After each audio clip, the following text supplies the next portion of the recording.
Hey everyone, welcome back to Tallulah Talks. It is Wednesday, which means today is Killer Wednesday. And every Wednesday I discuss a different killer. It could be a serial killer, it could be a mass shooter, it could be someone who's just killed once.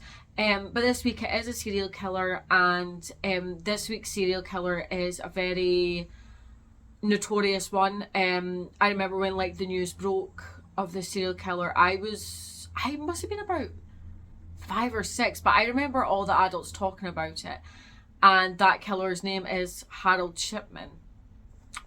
Book of stories as usual. So if you don't know who Harold Shipman was, he was a doctor, and it's thought that he killed hundreds of his patients via morphine poisoning. He's actually never admitted to any of these crimes, and he's never given a reason as to why he did this. But for now, let's just jump right into it. So, he was born into a working class family. I think he had 3 brothers and sisters. He was born January 14th, 1946, and it was said that he was the favourite child of his very dominating and controlling mother. And him and his mother had a very close relationship. It was instilled very early in him that she had this sense of superiority. She was the boss. And it was then thought that this tainted his later relationships in life. It was said that he was also quite an isolated young man, especially when he reached kind of his high school years, and he had very few friends. When he was quite young, his mum was diagnosed with cancer, and he willingly oversaw the care of his mother, and he was kind of fascinated by the carers and how they administered her drugs and what drugs worked for her, what drugs didn't, etc. And as she began to deteriorate and get worse, it is said that Shipman was completely fascinated by the effect that morphine had on her illness. Unfortunately, she did die June 21st, 1965, when Harold was only 17 years old. He was completely devastated by this, and it was then said that after this, he was determined to go to medical school. He was admitted to Leeds University Medical School, and he trained for 2 years, and it was said that he actually failed his entrance exams, so then he had to retake them. He was still described as a loner. However, he did meet his future wife Primrose at 19, and they then married when she was 17 and when she was 5 months pregnant at the time. By 1974, he was a father of 2, and at this point he joined a medical practice in West Yorkshire. Initially, he thrived as a family practitioner, before then allegedly becoming addicted to the painkiller pethidine. He did forge prescriptions for himself for a large amount of drugs, and this then forced him to leave the practice when he was caught by other medical professionals in 1975. He entered a rehab program and received a small fine and a conviction of forgery because he was writing these prescriptions. A few years later, Shipman was accepted onto the staff at, can't read my own writing, but it was a medical hospital in Hyde. He was described as a hard-working doctor who enjoyed the trust that the patients and colleagues had in him. He actually also had the reputation of being quite arrogant, and this was said among the junior staff. And he actually remained within that hospital for over 2 decades. However, he did get frustrated that he was still a junior doctor, and I think this is one of the reasons why he left, because he just wasn't getting anywhere with his career at this point. His behaviour gained a little bit of attention from other healthcare professionals, but not so much that they would worry about it. So moving on to the psychology that's possibly behind his crimes and before the murders took place. It was seen by psychologists that the event of his mum dying had a very traumatic effect on Harold Shipman.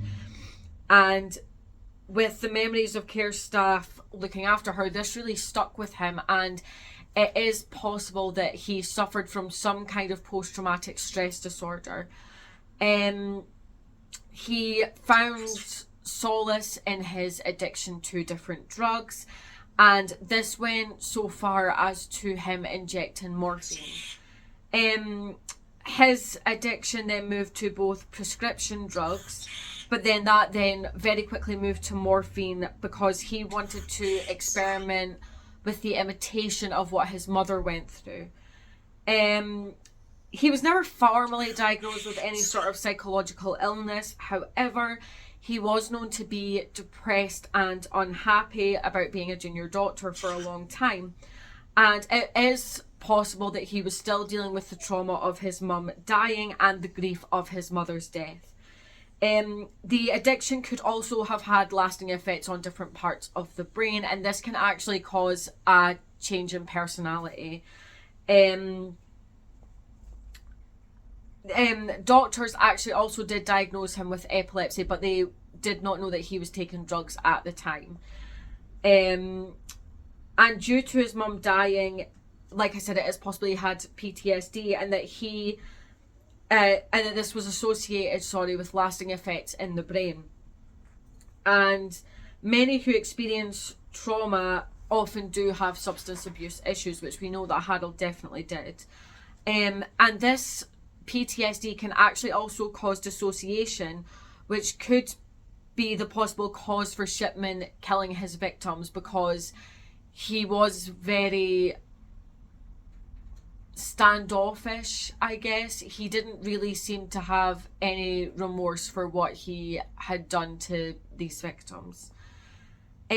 Moving on to the murders.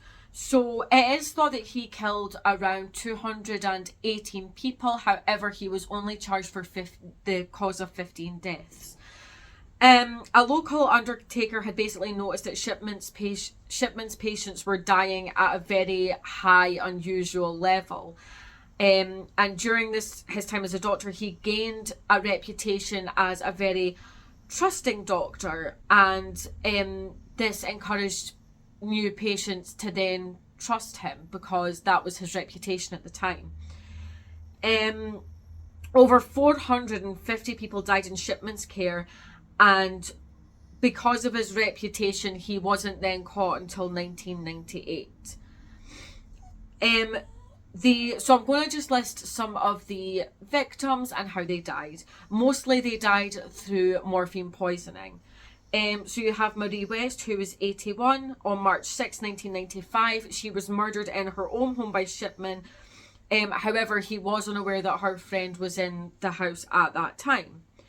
Maria, her friend, had been waiting in the kitchen while Shipman injected her friend with diamorphine. There was no need for her to have this injected into her, and I think he later stated and put on her medical records that she died of a stroke. Irene Turner, 67, was said to have had a complicated medical history, and she had recently come home feeling unwell from a recent holiday. She was visited at home by Dr. Shipman on July 11th, 1996, and killed with morphine that was injected. It was later claimed that Irene died from diabetes. However, after her body was exhumed during the investigation, it was likely that she died because of the morphine. Lizzie Adams, 77, this was February 1997. Shipman claimed to have phoned an ambulance for this lady when he was found in her home by family members, and then he pretended to cancel the upcoming ambulance when the 77-year-old was claimed as dead. So yeah, like I said, he did have a lot of victims. There's probably too many to list, and it's just horrible what he did to these people. He would often alter their medical records, claiming that they had died of heart disease or stroke. But the thing was, none of them had any sort of history of these types of illnesses. Yeah. So moving on, because the Undertaker had brought up these concerns, there was then an undercover investigation, and however the inquiry failed to contact medical counsel or check Harold Shipman's previous criminal records. A more in-depth investigation showed that Shipman had altered medical records, and they could also show when these were altered, and it was always within the first couple of hours of the patient's death. And he did this to corroborate what he had said the cause of death was. A family member of one of the victims, Kathleen Garundi, was a lawyer, and she had found her mother's will, but she oversaw a lot of her mother's affairs, and this will was leaving her mother's estate to Dr. Shipman, which was just odd in itself, and she decided to take this to the police. She was convinced this document was a forgery, and it turned out it was, in fact, a forgery. Once this woman's body was exhumed, a post-mortem found that she had died of a morphine overdose.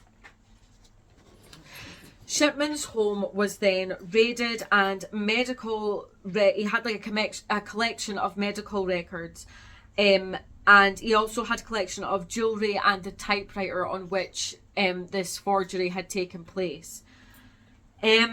He had then urged families to cremate their loved ones, even if they didn't want to, even if that was against their wishes, because then that way a post-mortem wouldn't take place.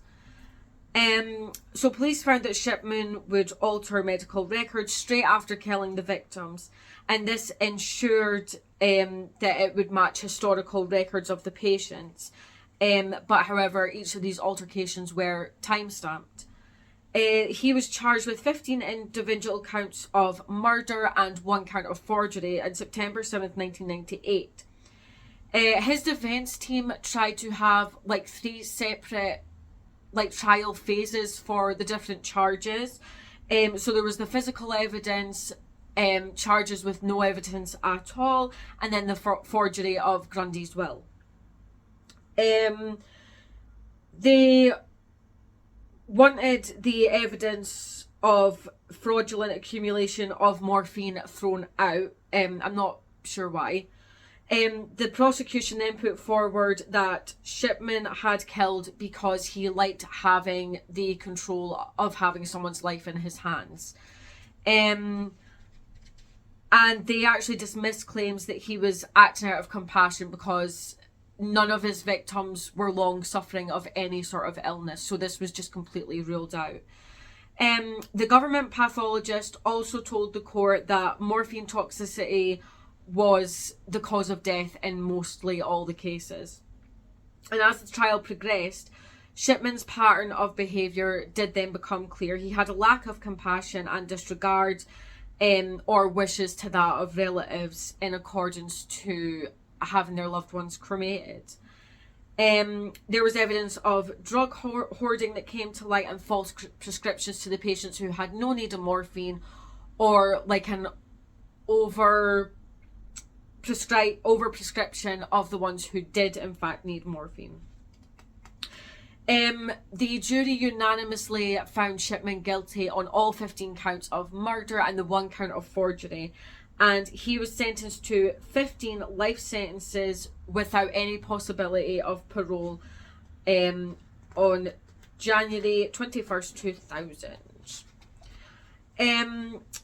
There were records that were later examined, and it was found that of 500 patients who had been with Harold Shipman over his career had died. However, 218 of those patients died under suspicious circumstances, and this was like a 2,000-page report.